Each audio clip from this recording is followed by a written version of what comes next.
Hello investor. काफी लोग बोलते हैं कि फंड मैनेजर देखेगा, फंड मैनेजर आपने बहुत बार वर्ड सुना है। बट देखते हैं एग्जैक्टली फंड मैनेजर होता क्या है और उसका रोल क्या है। बिकॉज आप इन्वेस्टर हो, आपका लाखों करोड़ रुपया वो लोग इन्वेस्ट करते हैं, वो मैनेज करते हैं। तो जो आपके फंड को मैनेज करते हैं उसको बोलते हैं fund manager.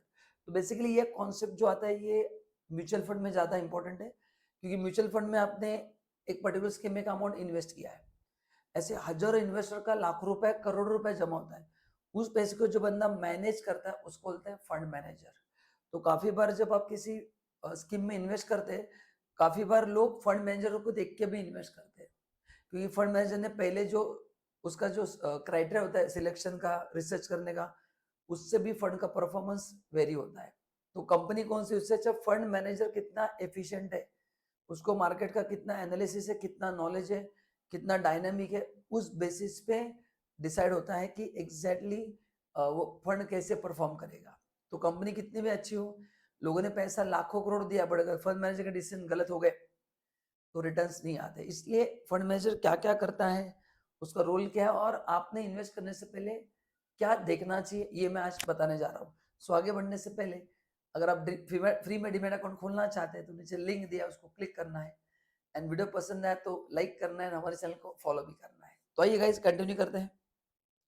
So basically these are the roles of fund manager, and mostly these are the CFAs, and a chartered financial analyst, chartered accountant, cost accountant, या काफी लोग जो MBA होते हैं वो भी फंड मैनेजिंग का काम करते हैं, जिनको फाइनेंस का डीप नॉलेज हो। But CFA is the recognised degree for fund manager. जितना मैंने देखा है उस जॉब के लिए इन लोगों को ज्यादा प्रेफरेंस मिलता है। ओके, तो फंड मैनेजर का काम क्या है? आपका करोड़ रुपया वो इन्वेस्ट करने वाले, आपकी मेहनत की कमाई वो इन्वेस्ट करने वाले हैं। सही बोल रहा हूँ मैं? तो रिस्क मैनेज करना पड़ता है। शेयर मार्केट में रोज अप डाउन होते हैं, तो आपको जो पैसा है उनको स्विच करना पड़ता है इस फंड से उस फंड में। देन फंड स्ट्रेटेजी क्या है, अपन किस तरह से इन्वेस्ट करने वाले पैसे, मार्केट में रिसेशन है, बूम है ना, वो देखना पड़ता है। देन वो इंडस्ट्री कैसे परफॉर्म कर रही है, उसके हिसाब से स्ट्रेटेजी बनाना पड़ता है। देन जो भी रेगुलेटरी कंप्लायंसेस है म्यूचुअल फंड के, जैसे सेबी के जो भी कंप्लायंस है वो करना। सिलेक्शन ऑफ सिक्योरिटी मेन काम है। जब भी आप फंड सिलेक्ट करते हैं उसमें आता है, देखो कि आपका 100 रुपया इन स्टॉक में इन्वेस्ट हुआ है, and it keeps on changing based on his decision, तो वो सिलेक्शन उनका काम है ना। देन रिपोर्टिंग नॉर्म्स होते हैं कुछ, जो भी उनके फाइनेंशियल नॉर्म्स होते हैं वो। देन फंड का परफॉर्मेंस ट्रैक करना एंड आपके इन्वेस्टमेंट को प्रोटेक्ट करना, ये उनके मेन काम है। तो मेन काम क्या है?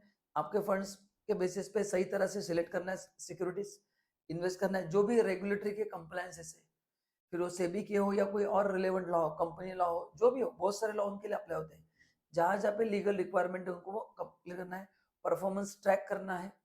काफी बार they interact with investor also, तो आपको इन्वेस्टर के साथ इंटरेक्ट भी करना पड़ता है। जैसे आपने देखा रहेगा काफी सारे सेमिनार्स होते हैं, देखो आपके सिटी में होते रहेंगे, तो जहाँ पे फंड मैनेजर आके आपसे बात करते हैं, तो वो आपको गाइड करते हैं। तो इन्वेस्टर का अवेयरनेस भी वो क्रिएट कर सकते हैं, मतलब क्रिएट इन द सेंस वो अवेयर कर सकते हैं कि क्या क्या करना चाहिए। नाउ अभी आपको एज ए सेड कि आप कौन सा स्कीम सिलेक्ट करते हैं, उससे पहले आप देखना कि उसका फंड मैनेजर कौन है। तो क्या क्या देखना चाहिए? सबसे पहले उनका एक्सपीरियंस कितना है, एंड उन्होंने जिन फंड्स को मैनेज किया है उसका परफॉर्मेंस आप चेक करो, कि जो फंड मैनेजर है which are the funds they have manage earlier, उसका परफॉर्मेंस चेक करो। काफी और अपने देखा है, मैंने खुद देखा है कि फंड मैनेजर चेंज हो जाते हैं फिर दूसरे कंपनी में आते हैं, बट वो चेंज भी होते हैं, बीच में चेंज भी हो सकती है, ये भी पॉसिबिलिटी है, मैं आपको जस्ट बता रहा हूँ। देन इन्वेस्टमेंट मैटर, उन्होंने किस तरह से पहले इन्वेस्ट किया है, मेरे जो फाइनेंशियल गोल है वो उस इन्वेस्टमेंट के साथ मैच हो रहे कि नहीं, वो भी चेक करना है। And how they do market research, वो जो भी स्टॉक में आपका पैसा इन्वेस्ट करते हैं उसका रिसर्च कैसे करते हैं। ये चारों चीजें जब तक आपको पता नहीं रहेगी तब तक, मतलब इन पैरामीटर पे you have to select fund manager. ठीक है, एंड अभी द मेन क्वेश्चन सर वो कैसे डिसाइड करते हैं, ये तो मैंने बता दिया आपको। तो ये 3 फैक्टर्स है जिस बेसिस पे उनका पूरा डिसीजन रहता है। पहला फैक्टर है फ्लक्चुएशन, चेक करते हैं एसेट्स का, स्टॉक मार्केट में कितना फ्लक्चुएशन हो रहा है। देन इंडस्ट्री का रिव्यू करते हैं, मैक्रो इकोनॉमिक फोरकास्ट कि इंडस्ट्री किस तरह से ग्रो होगा। एंड देन जिस बिजनेस में वो इन्वेस्ट करना चाहते हैं उनका भी एनालिसिस करते हैं, मतलब इंडस्ट्री का एनालिसिस, इकोनॉमिक एनालिसिस, एंड जो कंपनी में इन्वेस्ट करना है वो कंपनी का स्ट्रेटेजी क्या है, कंपनी कैसे काम कर रही है, ये तीनों का एनालिसिस करने के बाद आपको डिसाइड करना है कि, मतलब this is how they decide where to invest. So जैसे आप रिसर्च करते they also do lot of research, because they are going to put thousands of crore, 20,000, 10,000, 5,000 crore वो लोगों का पैसा इन्वेस्ट करते हैं। तो अगर वो गलत इन्वेस्ट हुआ तो कंपनी का नाम खराब होता है, एंड उनके उनके प्रोफाइल भी खराब हो जाते हैं कि इनका एनालिसिस बराबर नहीं है। तो गाइज आई होप आपको वीडियो पसंद आया रहेगा, तो लाइक करना है, हमारे चैनल को फॉलो करना है। Thank you so much, bye bye.